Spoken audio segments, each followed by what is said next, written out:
2023-ലും 24-ലുമൊക്കെ നിരവധി ആസൂത്രിത ആക്രമണങ്ങൾ നടത്തിയവരാണ്. ഇപ്പോൾ പാകിസ്ഥാൻ ഫണ്ടഡായ ദ ടെററിസ്റ്റ് ഫ്രണ്ട് വീണ്ടും ഇത്തരത്തിൽ വളരെ ദാരുണമായ ഒരു ഭീകരാക്രമണമാണ് അഴിച്ചുവിട്ടിരിക്കുന്നത്. അത് പാകിസ്ഥാൻ ഫണ്ടഡ് ടെററിസ്റ്റ് ഗ്രൂപ്പ് എന്നതുകൊണ്ട് തന്നെ ഇന്ത്യ അതിശക്തമായി തിരിച്ചടിക്കാനുള്ള സാധ്യതകൾ തന്നെയാണ് മുന്നിലുള്ളത്, അല്ലേ?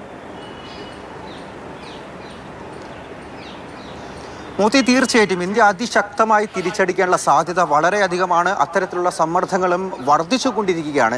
2019 ഈ ജമ്മു കാശ്മീരിൻ്റെ പ്രത്യേക പദവി റദ്ദാക്കിയതിന് പിന്നാലെ രൂപം കൊണ്ട ഒരു സംഘടനയാണ് ഈ ദ റെസിസ്റ്റൻസ് ഫ്രണ്ട് എന്ന് പറയുന്നത്. അത് തന്നെ ലഷ്കർ ഇ തോയ്ബ, ഹിസ്ബുൾ മുജാഹിദീൻ സംഘടനകളുടെ ആളുകളെ നിയമിച്ചുകൊണ്ട്, അല്ലെങ്കിൽ അവർ ട്രെയിൻ ചെയ്ത ആളുകൾ തന്നെയാണ് ഈ റെസിസ്റ്റൻസ് ഫ്രണ്ടിലുമുള്ളത്. 2019 മുതൽ തന്നെ അവർ സജീവമായി ഇന്ത്യക്കെതിരെ നിരന്തരം ആക്രമണം നടത്തിക്കൊണ്ടിരിക്കുന്നു. അതിൽ ഏറ്റവും പ്രധാനപ്പെട്ടത് 2024 ഗന്ദേർബലിൽ നടന്ന ഒരു ഭീകരാക്രമണമായിരുന്നു. അവിടെ ശ്രീനഗറിനെ ലേ ലഡാഖുമായി ബന്ധിപ്പിക്കുന്ന ഒരു തുരങ്ക നിർമ്മാണം നടന്നുകൊണ്ടിരിക്കുകയായിരുന്നു. അതിനിടയിൽ അവിടെ എത്തി 4 അംഗ ഭീകരരാണ് 7 പേരെ വെടിവെച്ച് വീഴ്ത്തിയത്. ആ 7 പേരും ഒന്ന് ഒരു ഡോക്ടറായിരുന്നു, മറ്റ് 6 പേർ ആ തുരങ്ക നിർമ്മാണത്തിൽ ജോലി ചെയ്തുകൊണ്ടിരിക്കുന്നവരായിരുന്നു.